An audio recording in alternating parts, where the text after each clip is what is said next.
Next question பாருங்க. Exercise number 20. Charting data, filtering data, creation of pivot tables. இதில் charting data, filtering data இது வந்து நீங்கள் வந்து ஒரே இதாகவே பார்த்துடலாம். ரெண்டு ஆப்ஷனும் வந்து உங்களுக்கு பக்கத்தில் தான் இருக்கும். பிவோட் டேபிள்ஸ் மட்டும் உங்களுக்கு இன்செர்ட்டில் இருக்கும். சார்ட்டிங் டேட்டா, ஃபில்டரிங் டேட்டா வந்து ஹோம்லையும் டேட்டாங்கிற டேப்லையும் இருக்கும். இது ரெண்டையும் நம்ம சேர்ந்தே பார்த்துடலாம், இது தனியாக பார்த்துடலாம்.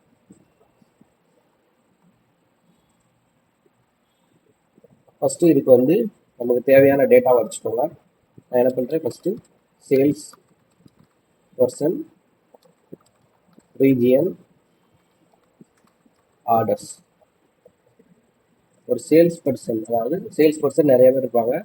அதில் வந்து ஒரு 4 பேர் சூஸ் பண்ணிக்கோங்க. ஏதாவது ஒரு 4 பேர் உங்களுக்கு பிடிச்ச ஒரு 4 பேரை வந்து நீங்கள் வந்து என்டர் பண்ணிக்கங்க. நான் ரமேஷ், சுரேஷ், தினேஷ், பாலா, கனி. நான் என்ன பண்ணியிருக்கிறேன், 1 2 3 4 5 பேரை நேம் அடிச்சிருக்கிறேன். என்ன பண்ணுங்க, ரீஜியன் வந்து ஈஸ்ட்டு,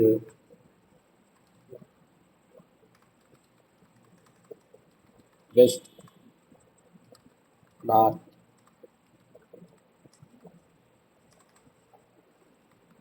சவுத், இப்படி 4 தான் அடிச்சுக்கோங்க. மறுபடியும் அதை அடிச்சுக்கோங்க.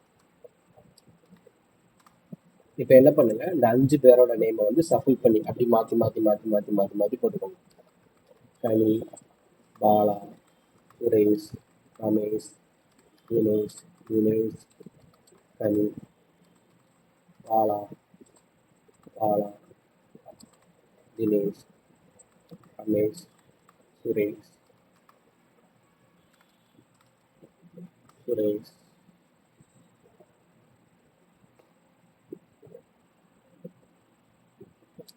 கனி, தினேஷ்.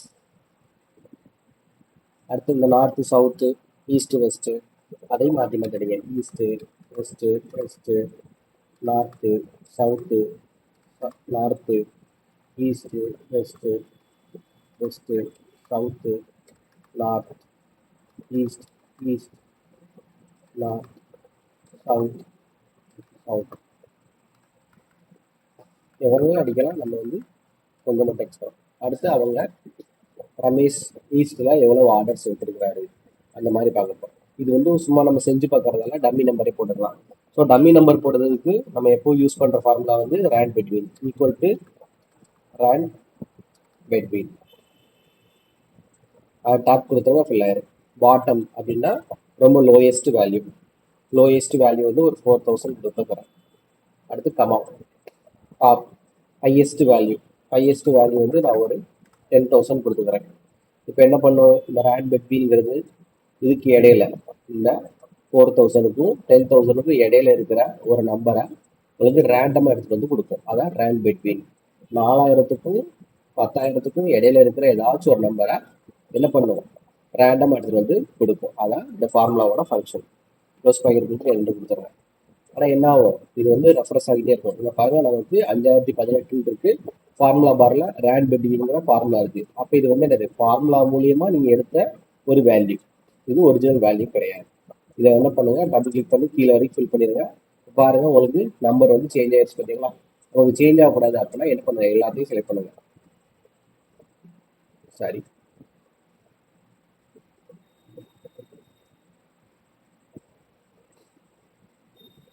செலக்ட் பண்ணிவிட்டு இதில் காப்பி, அடுத்து பேஸ்ட்டில் போய் இந்த கீழே இந்த டவுன் ஆரோ இருக்கு பார்த்தீங்களா, அதை கிளிக் பண்ணி வேல்யூஸ் 1 2 3 இருக்கு பார்த்தீங்களா, இதை ப்ரெஸ் பண்ணிடுங்க. இப்போ உங்களுக்கு வந்து ஃபார்முலா போயிடும். சரிதா, 7493 இருக்கா. இதுக்கு முன்னாடி ஃபார்முலா இருந்திருக்கும். ஃபார்முலா பாரில் இப்போ பாருங்க, உங்களுக்கு வந்து நம்பர்ஸ் தான் இருக்கும். இதுதான். இப்போ நம்ம வந்து கேள்விக்கு போகலாம். இதுதான் நமக்கு தேவையான டேட்டா அடிச்சாச்சு. இப்போ நம்ம கேள்விக்கு போகலாம். கேள்வி பாருங்க, ஷார்ட்டிங் டேட்டா, அடுத்து ஃபில்டரிங் டேட்டா, இந்த ரெண்டையும் சேர்த்து ஒன்றாவே பார்க்கலாம். ஷார்ட்டிங் டேட்டா அப்படின்னா என்னதுன்னா, உங்களுக்கு வந்து அசெண்டிங்லேயோ டிசெண்டிங்லேயோ அரேஞ்ச் பண்ணுறதை தான் ஷார்ட்டிங் டேட்டான்னு சொல்லுவாங்க. A to Z, Z to A, இந்த மாதிரி மாற்றுறது. ஏ டு இசட் அப்படின்னா அசெண்டிங், இசட் டு ஏ அப்படின்னா டிசெண்டிங். அதே வந்து நம்பர்ஸையும் நம்ம மாற்றலாம், smallest to largest, largest to smallest, இப்படியும் மாற்றலாம். இதுவும் அசெண்டிங் டிசெண்டிங்லாம் வரும், ரெண்டுமே பண்ணலாம். ஃபில்டரிங் டேட்டா அப்படின்னா என்னதுன்னா, நமக்கு தேவையான டேட்டாவை மட்டும் நமக்கு வந்து ஃபில்டர் பண்ணி எடுத்து பார்க்கறது, அதான் வந்து ஃபில்டரிங் டேட்டா. நமக்கு தேவையான டேட்டாவை மட்டும் எடுத்து பார்க்கறது பேர் தான் ஃபில்டரிங் டேட்டா. அதே வந்து அது அசெண்டிங்லையும் டிசெண்டிங்லையும் அரேஞ்ச் பண்றது சார்ட்டிங் த டேட்டா. இதுக்கு என்ன பண்ணணும்னா, இந்த ஹெட்டிங்கை ஃபர்ஸ்ட் செலக்ட் பண்ணுங்க. ஹெட்டிங்கை செலக்ட் பண்ணிட்டு இந்த இன்செர்ட்ல, சாரி இந்த ஹோம்ல இந்த இருக்கு பார்த்தீங்களா, ஃபைண்டு, அடுத்து சாரி ஷார்ட் அண்ட் ஃபில்டர் இருக்கு பார்த்தீங்களா, இதான் வந்து ஷார்ட் அண்ட் ஃபில்டர்ல வந்து இதுல வந்து ஃபில்டரை கொடுத்துருங்க. ஷார்ட் அண்ட் ஃபில்டர்ல ஃபில்டர் கொடுங்க. ஷார்ட் மட்டும் யூஸ் பண்றதா இருந்தால் இது யூஸ் பண்ணணும், A to Z, Z to A. அதே ஃபில்டர் யூஸ் பண்றதா இருந்தால் இது யூஸ் பண்ணணும். ஆனால் நீங்கள் ஃபில்டர்லேயே ஷார்ட்டும் பண்ணலாம், அதனால நான் ஃபில்டர் கொடுத்துக்கிறேன். அப்படி இல்லைன்னா இந்த டேட்டா டேப்லேயும் உங்களுக்கு பாருங்க இந்த இருக்கு பார்த்தீங்களா, அசெண்டிங், டிசெண்டிங், ஷார்ட்டு, அடுத்து பாருங்க ஃபில்டர். நீங்கள் ஃபில்டர் கொடுத்தோடனே அந்த ஹெட்டிங்கில் இந்த மாதிரி ஒரு ஆரோ வரும், தெரியுதா, ஒரு பட்டன் தெரியுதா, ஆரோ. இந்த ஆரோ வச்சு தான் நம்ம கொடுக்க போகிறோம். இப்போ இதை வந்து எனக்கு அசெண்டிங்கில் மாற்றணும், அதாவது ஏபிசிடி வரிசையில் மாற்றணும், அசெண்டிங்கில் மாற்றணும். அப்போ இதை கிளிக் பண்ணுங்க, ஷார்ட் ஏ டு இசட் கொடுங்க. இந்த மாதிரி வச்சு பார்த்தீங்களா, ஃபஸ்ட்டு பி, அடுத்து டி, அதுக்கப்புறம் பாருங்க கே, ஆர், எஸ், இந்த மாதிரி அசெண்டிங் வந்துருக்கு பார்த்தீங்களா. இதான் வந்து ஷார்ட்டிங் த டேட்டா. இந்த மாதிரி நீங்கள் ஷார்ட் பண்ணலாம்.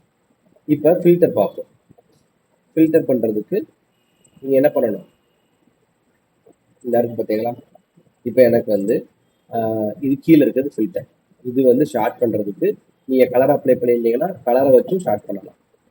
இது வந்து ஷார்ட் பண்ணுறதுக்கு யூஸ் பண்ணுறது, இது வந்து ஃபில்டர் பண்ணுறதுக்கு. இப்போ எனக்கு ரமேஷ் மட்டும்தான் எனக்கு வேணும், ரமேஷ் கொடுத்துட்டு நான் ஓகே கொடுக்குறேன். இப்போ பாருங்க ரமேஷோட டேட்டா மட்டும் வரும். ரமேஷ் வந்து ஈஸ்ட்டு, நார்த்து, ஈஸ்ட்லேயும் நார்த்லேயும் மட்டும்தான் ஆர்டர்ஸ் எடுத்திருக்காரு, சவுத்துலேயும் வெஸ்ட்லேயும் எடுக்கலாம். இப்போ எனக்கு வந்து ரமேஷ் பார்த்துட்டேன், இப்போ எனக்கு ரமேஷ் வேண்டாம், எனக்கு வந்து தினேஷ் மட்டும் தான் வேணும். அப்போ தினேஷ் மட்டும் கொடுங்க, ஓகே கொடுங்க. அப்போ தினேஷோட டீட்டெயில்ஸ் மட்டும் வருது பார்த்தீங்களா. தினேஷ் நார்த்தில் இவ்வளோ பண்ணியிருக்காரு, சவுத்தில் இவ்வளோ பண்ணியிருக்காரு, நார்த்து சவுத்து இந்த மாதிரி வந்து பார்த்துருக்கீங்களா. அதே எனக்கு வந்து ரீஜியனில் போய் நான் என்ன பண்ணுறேன், எனக்கு நார்த்து மட்டும் வந்தால் போதும், கொடுத்துட்டு கொடுக்குறேன். இப்போ பாருங்க தினேஷ் நார்த்தில் மட்டும் இவ்வளோ பண்ணியிருக்கிறாரு. இப்போ பாருங்க எனக்கு தேவையானதை மட்டும் நான் எடுத்து பார்க்குறேன்னா இதுக்கு பேர் தான் ஃபில்டர். இப்போ ஃபில்டர் பார்த்தாச்சு. ஷார்ட்னா எனக்கு அசெண்டிங் டிசெண்டிங் அதில் பண்ணுறது தான் ஷார்ட்டு. மறுபடியும் இதை வந்து நீங்கள் வந்து பழைய மாதிரி கொண்டு வரணும் அப்படின்னா இதில் கிளிக் பண்ணி இதில் கிளியர் ஃபில்டர் இருக்குது பார்த்தீங்களா, clear filter from sales person, அதாவது இந்த ஹெட்டிங்கை தான் இதில் சொல்லியிருக்கிறாங்க, clear filter from sales person. அதை கொடுத்துட்டீங்கன்னா அந்த ஃபில்டர் வந்து கிளியர் ஆகிடும். அது இதில் கொடுத்துருக்கோமா, இதை கிளிக் பண்ணுங்க, கிளியர் ஃபில்டர் ஃப்ரம் ரீஜியன் கொடுத்துட்டீங்கன்னா உங்களுக்கு பழைய மாதிரி டேட்டா வந்துடும். இதான் வந்து ஷார்ட் அண்ட் ஃபில்டர். அதுக்கப்புறம் வந்து அந்த கேள்வியில் உங்களுக்கு வந்து பிவோட் டேபிள்ஸ் கொடுத்துருக்காங்க. பிவோட் டேபிள்ஸ்னாலும் உங்களுக்கு ஃபில்டர் மாதிரி தான், ஃபில்டர் மாதிரி ஒரு ஆப்ஷன்ஸ் தான் உங்களுக்கு வந்து பிவோட் டேபிள்ஸ். இதை வந்து இந்த இந்த டேட்டாக்குள்ள உங்களோட கர்சரை வச்சுக்கோங்க, வச்சுட்டு இன்செர்ட் போங்க. இன்செர்ட்ல இந்த இருக்கு பார்த்தீங்களா பிவோட் டேபிள், இதில் கிளிக் பண்ணுங்க. கிளிக் பண்ணீங்கன்னு உங்களுக்கு இந்த மாதிரி கிரியேட் பிவோட் டேபிள் டயலாக் பாக்ஸ்னு ஒன்று வரும். ஃபர்ஸ்ட் என்ன கேட்குதுன்னா உங்கள் டேபிள் இல்லாட்டி ரேஞ்சை செலக்ட் பண்ணுங்க. டேபிள் யூஸ் பண்ணியிருந்தீங்கன்னா அந்த டேபிள் கேட்கும், அப்படின்னா ரேஞ்சுனா இந்த நம்ம அடிச்சு வச்சிருக்கோம் பார்த்தீங்களா டேட்டா, இதைத்தான் ரேஞ்சுன்னு சொல்றாங்க. ஆனால் நம்ம அடிச்சு வச்சிருக்கிறதால அதுவே அதை எடுத்துக்கிடுச்சு. ஸோ நமக்கு ப்ராப்ளம் இல்லை. அதுக்கப்புறம் உங்களோட ரிசல்ட் பிவோட் டேபிளோட ரிப்போர்ட் வந்து எங்கே பிளேஸ் ஆகணும், choose where you want to pivot table report to be placed. உங்களுக்கு வந்து பிவோட் டேபிளோட ரிப்போர்ட் எங்கே வந்து பிளேஸ் ஆகணும் அப்படின்னு கேட்குது. நியூ ஒர்க் ஷீட் அப்படி கொடுத்தீங்கன்னா உங்களுக்கு புதுசாக ஒரு ஷீட்டு ஓப்பன் ஆகி அதில் வந்து விழும்.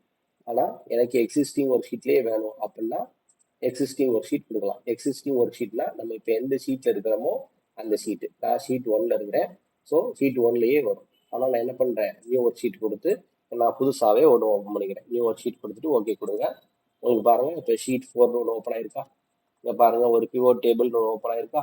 இதான் பிவோட் டேபிள் பேன் அப்படிம்பாங்க. இந்த மாதிரி சைடில் வந்துச்சு அப்படின்னா அதை வந்து பேன் அப்படிம்பாங்க. அடுத்து பாருங்க இந்த சேல்ஸ் பர்சன் இருக்கா, இந்த சேல்ஸ் பர்சனை கொண்டு போய் நான் ரோல போடுறேன். தெரியுதா? சேல்ஸ் பர்சன் ரோல வந்துருந்தாங்களா? பாலா, தினேஷ், கனி, ரமேஷ், சுரேஷ் இவங்க எல்லாம் பாருங்க ரோல இருக்கிறாங்க. அடுத்து இப்போ நான் ஆர்டர்ஸ் இருக்கு பார்த்தீங்களா, இந்த ஆர்டர்ஸ் தூக்கி வேல்யூஸ்ல போடுறேன். போட்டேன்னா பாருங்க பாலா மட்டும் எனக்கு எவ்வளவு பண்ணியிருக்காரு, மொத்தம் 25,889 ஆர்டர்ஸ் எடுத்திருக்காரு. தினேஷ் மட்டும் 29,753 ஆர்டர்ஸ். கனி 23,351. இந்த மாதிரி பாருங்க பாலா எவ்வளவு எடுத்தாரு, தினேஷ் எவ்வளவு எடுத்தாரு, கனி எவ்வளவு எடுத்தாரு, ரமேஷ் எவ்வளவு எடுத்தாரு, சுரேஷ் எவ்வளவு எடுத்தாரு பார்த்தோம். இப்ப ரீஜியனை கொண்டு போய் நான் காலம்ல போடுறேன். இப்போ பாருங்க ரீஜியன் காலம்ல வந்துருச்சா? இப்போ பாருங்க பாலா ஈஸ்ட்ல எடுக்கவே இல்லை, நார்த்ல எடுக்கவே இல்லை, சவுத்துல. பாலா சவுத்துல மட்டும் இவ்வளவு எடுத்திருக்காரு, பாலா வெஸ்ட்ல மட்டும் இவ்வளவு எடுத்திருக்காரு, பாலா மட்டும் இவ்வளவு எடுத்திருக்காரு. அடுத்து பாருங்க தினேஷ் வந்து நார்த்ல எவ்வளவு, சவுத்ல எவ்வளவு, வெஸ்ட்ல எடுக்கல, இதுல எவ்வளவு. அது இந்த ஆர்டர் படி பாத்தீங்கன்னா உங்களுக்கு என்னது, ஈஸ்ட்ல மட்டும் உங்களுக்கு இவ்வளவு ஆர்டர்ஸ் வந்திருக்கு, நார்த்ல மட்டும் இவ்வளவு ஆர்டர்ஸ் வந்திருக்கு, சவுத்ல மட்டும் இவ்வளவு ஆர்டர்ஸ் வந்திருக்கு, வெஸ்ட்ல மட்டும் இவ்வளவு ஆர்டர்ஸ் வந்திருக்கு. இப்போ பாத்தீங்களா வந்துருச்சா? இப்போ இதை நம்ம மாத்தணும்னா மாத்தலாம். இப்போ எனக்கு வந்து ரோல வந்து என்ன இருக்குன்னா, என்னது இருக்குது, இதான் ரோ, இதான் வந்து ரோன்னு சொல்லுவோம். இந்த மாதிரி ஹரிசாண்டல் நம்பர்ஸ் வந்து என்ன சொன்னா ரோன்னு சொல்லுவோம். அப்ப எனக்கு ரோல வந்து சேல்ஸ் பர்சன் இருக்கிறாங்க, காலம்ல வந்து யார் இருக்கா, ரீஜியன் இருக்கு, காலம்ல ரீஜியன் இருக்கு. அப்ப எனக்கு வந்து இதை அப்படி நான் மாத்தணும்னு வச்சுக்கோங்களேன், ஒன்றும் இல்லை, இந்த ரீஜியனை தூக்கி நான் என்ன பண்றேன், இதில் போட்டுறேன், சேல்ஸ் பர்சன் தூக்கி காலம்ல போட்டுறேன். மாத்திட்டேன் பார்த்தீங்களா? இதுவும் ஒரு வகையான ஃபில்டர் தான். அதை என்ன பண்ணிக்கலாம்னா உங்களால ஈஸியா மாத்திக்கிட முடியும். டேபிளை வந்து நம்மளால மாற்ற முடியாது. நார்மலா நீங்க ஒரு டேபிள் கிரியேட் பண்றீங்கன்னா அந்த டேபிளை இந்த மாதிரி உங்களால அட்ஜஸ்ட் பண்ண முடியாது. ரோவை தூக்கி காலமாகவும் காலம் தூக்கி ரோவாகவும் இந்த மாதிரி உங்களால மாற்ற முடியாது. ஆனா இதுல வந்து இந்த பிவோட் டேபிள்ல மாத்திக்கலாம். அதான் இதோட ஸ்பெஷாலிட்டி. பிவோட் டேபிள் என்ன சொல்லுவாங்க அப்படின்னா ஃபிளெக்சிபிள். இது என்ன சொல்லுவாங்கன்னா ஃபிளெக்சிபிள்.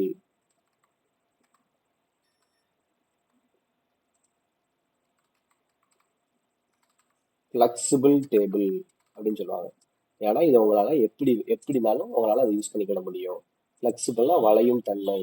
அதை வந்து உங்களால எப்படி வேணாலும் இதை நீங்க வந்து சேஞ்ச் பண்ணிக்கலாம், டேட்டாவை சேஞ்ச் பண்ணிக்கலாம். அதான் வந்து ஃபிளெக்சிபிள்னு சொல்லுவாங்க. நார்மல் டேபிள்னா உங்களால ஃபிளெக்சிபிள்னா அது வந்து என்னது, கான்ஸ்டன்ட். கான்ஸ்டன்ட் உங்களால மாற்ற முடியாது. அதே பிவோட் டேபிள்ஸ்னா உங்களால வந்து சேஞ்ச் பண்ணிக்கிட முடியும். இதான் வந்து 20வது question. sorting data, filtering data, and the creation of pivot tables.